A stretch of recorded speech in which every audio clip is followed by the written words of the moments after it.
Kisah Khalid bin Walid, Fathu Mekkah. Tak lama setelah menghadapi Perang Mu'tah, kaum muslimin dihadapkan dengan sebuah peristiwa besar yang mempengaruhi perkembangan sejarah Islam hingga saat ini. Dan peristiwa besar itu adalah Fathu Mekkah, yaitu peristiwa pembebasan kota Mekkah dari genggaman kemusyrikan kaum kafir Quraisy. Terjadinya Fathu Mekkah diawali dari pengkhianatan Quraisy bersama dengan sekutunya, yaitu kabilah Bani Bakr yang melanggar perjanjian Hudaybiyah. Perjanjian Hudaybiyah adalah perjanjian yang disepakati oleh kaum muslimin dan Quraisy pada tahun 6 Hijriah yang menyatakan bahwa keduanya akan melakukan gencatan senjata atau masa damai selama 10 tahun.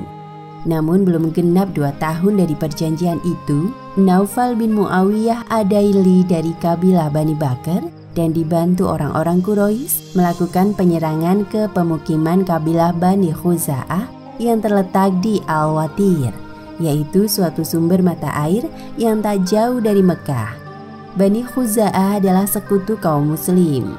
Dalam penyerangan itu, terbunuh salah satu orang dari Bani Khuza'ah sehingga terjadilah pertempuran antara dua belah pihak di pemukiman Bani Khuza'ah. Amr bin Salim dari kabilah Bani Khuza'ah berhasil meloloskan diri dan pergi ke Madinah untuk meminta pertolongan kepada Rasulullah SAW. Sesaat tiba di Madinah, Amr bin Salim menemui Rasulullah yang sedang duduk bersama kaum muslimin di masjid. Ya Rasulullah, bantulah kami dengan kekuatan kaum muslimin. Sesungguhnya Bani Khuza'ah telah diserang oleh Bani Bakar dan Quraisy pada suatu malam. Wahai Amr bin Salim, engkau akan dibantu. Abu Sufyan bin Harb sebenarnya tidak ikut campur dengan persekongkolan kaum Quraisy pada penyerangan kabilah Khuza'ah. Tetapi sebagai pemimpin Quraisy, dia mengkhawatirkan pembalasan dari kaum muslimin karena kaum Quraisy telah melanggar perjanjian. Sebagaimana yang diketahui, setelah terjadinya Perang Mu'tah, banyak kabilah-kabilah Arab yang mengagumi keberanian kaum muslim ketika menghadapi Romawi, sehingga mereka berbondong-bondong masuk Islam, dan itu membuat kekuatan kaum muslimin semakin besar. Hal itulah yang membuat Abu Sufyan bin Harb menjadi ketar-ketir ketakutan. Suatu hari, Rasulullah SAW memerintahkan keluarganya untuk mempersiapkan keperluan beliau. Kala itu Ummul Mukminin Aisyah radhiyallahu anha sedang menyiapkan keperluan Rasulullah di saat Abu Bakar sedang berkunjung ke rumahnya. Anakku, apakah Rasulullah menyuruhmu menyiapkan keperluan beliau? Iya ayah, oleh karena itu bersiap-siaplah engkau. Apakah engkau tahu hendak kemana beliau akan pergi? Demi Allah, aku tidak tahu ayah. Beberapa hari kemudian, Rasulullah mengumumkan bahwa beliau akan segera berangkat ke Mekkah dan memerintahkan kaum mukmin untuk melakukan persiapan dengan sebaik-baiknya. Lalu beliau membaca doa. Ya Allah, tutuplah penglihatan dan pendengaran orang-orang Quraisy agar tidak mengetahui informasi keberangkatan kami. Keberangkatan kaum muslimin dimulai dari Madinah pada tanggal 10 Ramadan 8 Hijriah. Banyak dari kabilah-kabilah muslim yang bergabung dengan Rasulullah dan sebagian lagi bergabung selama di perjalanan, sehingga pasukan muslimin mencapai 10.000 prajurit. Di dalam perjalanan, Rasulullah bersama kaum muslimin bertemu dengan Abbas bin Abdul Muthalib, paman Nabi. Saat itu, Abbas bermaksud hijrah bersama keluarganya ke Madinah dan hendak memeluk Islam. Dan pertobatan Abbas pun diterima dengan gembira oleh Rasulullah SAW. Dan pada malamnya, kaum muslimin memilih untuk berkemah di Marru Az-Zahran dengan api yang menyinari perkemahan sebagai penerangan. Meski membawa pasukan yang besar, tidak satupun informasi yang sempat terdengar oleh kaum Quraisy. Sebelum memasuki Mekkah, Rasulullah SAW memerintahkan agar pasukan muslimin dipecah menjadi 4 kelompok dan masuk ke Mekkah dari berbagai arah. Lalu semua diperintahkan tidak boleh berperang dan menumpahkan darah, kecuali jika benar-benar terpaksa dan dalam bahaya. Ketika semua kelompok pasukan muslim memasuki Mekah, mereka tidak mendapatkan perlawanan apapun, kecuali pasukan Khalid bin Walid. Khalid memperoleh perlawanan dari gembong-gembong Quraisy yang mengumpulkan pasukan di Khandamah. Adapun gembong pasukan Quraisy tersebut adalah sahabat karib Khalid di masa jahiliyah dulu. Mereka adalah Ikrimah bin Abi Jahal dan Safwan bin Umayyah. Melihat dia harus menghadapi sahabatnya sendiri, Khalid awalnya menahan diri dan berusaha mengajak mereka kepada Islam. Namun ketika pasukan Quraisy membuka busur panah dan menghunus pedang mereka, sikap Khalid lalu berubah. Wahai seluruh pasukan muslimin, di depan kita adalah musuh yang nyata, maka persiapkanlah diri kalian. Pasukan Quraisy yang dipimpin Ikrimah menyerang kaum muslimin dan terjadilah pertempuran di antara kedua pasukan. Melihat pasukannya hancur berantakan, Ikrimah dan Safwan memilih untuk melarikan diri dari tempat kejadian. Ayo Safwan, kita pergi sebelum Khalid menghabisi kita.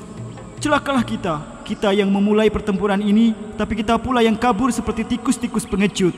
Sudahlah, yang penting selamatkan nyawa kita terlebih dahulu. Akhirnya, Ikrimah dan Safwan berhasil kabur. Khalid memerintahkan pasukannya untuk tidak mengejar mereka. Tahan diri kalian, tidak perlu kalian kejar mereka berdua. Semoga Allah memberikan hidayah kepada mereka. Di sisi lain, Rasulullah SAW telah masuk ke Mekah dengan mengendarai untanya. Beliau terus menundukkan kepalanya. Inilah bentuk sikap merendahkan diri kepada Allah Subhanahu wa Ta'ala. Beliau menyadari betul bahwa berkat pertolongan Allah lah semua ini bisa terjadi. Setelah melakukan tawaf sebanyak 7 putaran di Baitullah dengan untanya, beliau lalu meminta Utsman bin Talhah untuk membukakan pintu Ka'bah. Kemudian Nabi melihat ke arah orang-orang Quraisy. Ada keheningan saat orang-orang yang berkumpul menatapnya. Mereka khawatir dengan nasib mereka setelah kaum muslimin memasuki Mekah. Wahai orang-orang Quraisy, menurut kalian, kira-kira apa yang akan aku lakukan terhadap kalian? Kebaikan, karena engkau adalah saudara kami yang mulia dan anak saudara kami yang mulia. Pergilah, karena sesungguhnya kalian semua telah bebas. Ucapan tersebut merupakan pengampunan umum bagi kaum kafir Quraisy dan penduduk Mekah. Begitulah bagaimana sikap pemaaf yang dimiliki oleh Rasulullah SAW sekalipun terhadap orang-orang Quraisy yang dulu pernah memperlakukan beliau sangat buruk. Rasulullah SAW kemudian masuk ke dalam Ka'bah dan ditemukan 360 patung berhala dan gambar-gambar pada dinding Ka'bah. Terlihat pula patung-patung wanita yang diukir dari kayu yang kemudian beliau pecahkan dengan tangannya sendiri. Rasulullah juga menunjuk semua patung dengan tongkat di tangannya seraya membaca firman Allah dalam surat Al-Isra ayat 81. Yang benar telah datang dan yang batil telah lenyap. Sesungguhnya yang batil itu adalah sesuatu yang pasti lenyap. Ketika telah tiba waktunya sholat, Nabi lalu meminta Bilal bin Rabah menyerukan azan di atas Ka'bah. Dan itulah untuk pertama kalinya azan dikumandangkan. Rasulullah SAW kemudian memerintahkan Khalid bin Walid pergi ke daerah Nakhlah untuk menghancurkan Uzza. Ketika Khalid bin Walid tiba di Nakhlah, lalu ia menemukan sebuah pohon besar yang dikelilingi dengan sebuah bangunan. Pohon itu adalah Uzza, berhala yang diagung-agungkan kaum Quraisy, Kinanah, dan seluruh penduduk Arab jahiliyah. Kemudian Khalid menghancurkan rumah berhala itu dengan penuh keyakinan dan keberanian. Begitulah kisah Khalid bin Walid dalam peristiwa Fathu Mekah. Adapun hikmah yang dapat kita ambil dari kisah ini adalah: pertama, Rasulullah mengajarkan kita akan sikap lapang dada dan memaafkan kesalahan orang lain serta menghilangkan dendam dari hati kita. Yang kedua, mendakwahkan Islam dengan kelembutan dapat membuat orang yang diajak akan tersentuh hatinya. Kemudian yang ketiga, jika kita mengharapkan sesuatu, maka hendaknya kita berusaha semaksimal mungkin untuk mendapatkannya, lalu serahkan itu kepada Allah yang menentukan. Karena sungguh Allah mencintai orang yang bertawakal. Wallahu a'lam bishawab.